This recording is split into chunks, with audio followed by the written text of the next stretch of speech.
саламатсыздар ма, студенттер? Бүгінгі тақырыбымыз дәстүрлі аграрлық экономика. Сабақтың мақсаты оқушыларға дәстүрлі экономиканың мәні мен ерекшеліктерін түсіндіру, дәстүрлі экономиканың ерекшеліктерін анықтау, оның қоғам өміріндегі рөлін түсіндіру, дәстүрлі экономиканың қазіргі замандағы әсері мен маңызын талқылау. Жоспарда 3 тақырыпша қамтылады. Бірінші, дәстүрлі экономика. Екінші, дәстүрлі қоғамдағы өндіріс әдістері. Үшінші, шаруашылықтың түрлері. Дәстүрлі экономика адамзаттың ең алғашқы даму кезеңіне тән шаруашылықтың табиғи түрі мен байланысты ең ежелгі жүйе болып саналады.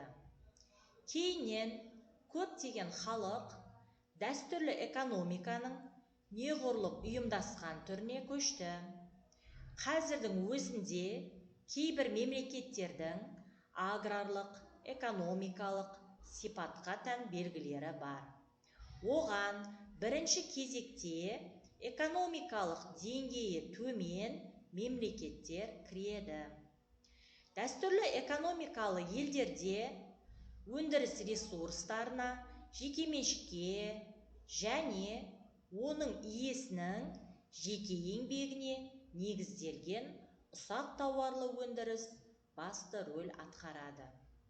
Бұған шаруашылық және қолөнер жатады.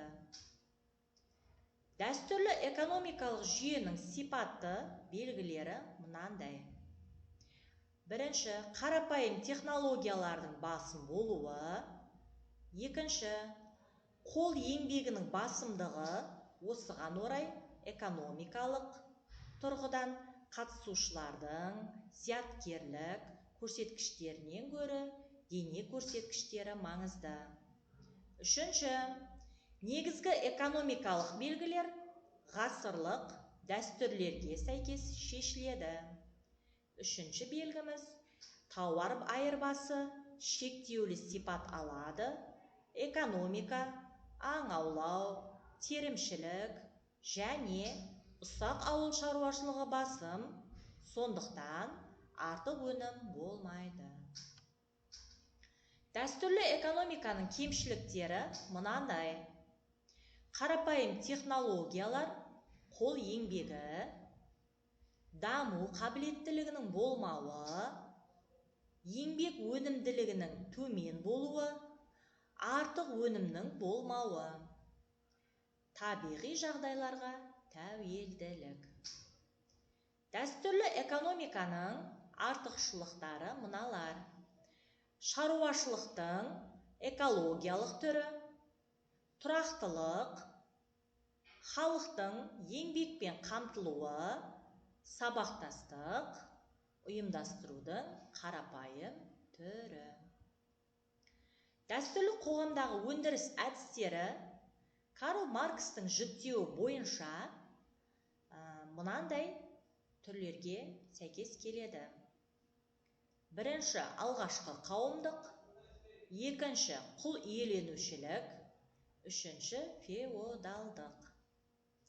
Өндірістің алғашқы қауымдық әдісі бұл адамзаттың жануарлар әлемінен бөлініп шығу кезеңінен бастап таптық қоғамның орнауына дейінгі кезеңді қамтиды. Алғашқы қауымдық шаруашылықтың дамуының негізгі факторлары. Айырбастың негізі ретінде артық өнім. Табиғи ресурстарға қол жеткізуге айырмашылықтар негізінде натуралды айырбасты. Жеке меншік пен мүлік теңсіздігі. Егін және мал шаруашылығына көшу. Еңбек бөлінісінің, қолөнердің және тауар айырбасының пайда болуы.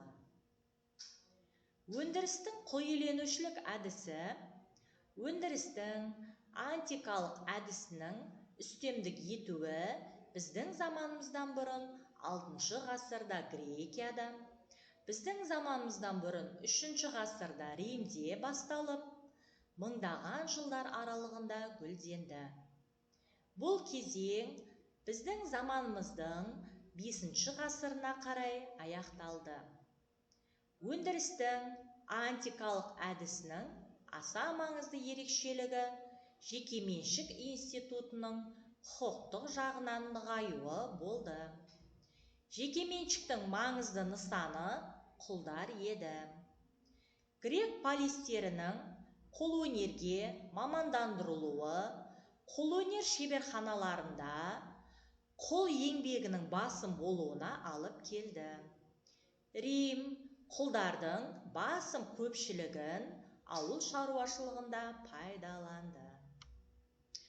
Өндірістің феодалдық әдісі 5 ғасырдан бастап 17 ғасырға дейін Батыс Европада орын алды. Феодализмнің мәні шаруалардың экономикадан тыс жеке немесе жерге тәуелділігі арқылы еңбекке қосымша өнімді феодалдық рента түрінде және иемденуде болды. Шаруашылықтың түрлері қоғамның даму тарихы қоғамдық шаруашылықтың басты 2 формуласына бөліп қарастыруға болады. Бірінші натуралды, екінші тауарлы.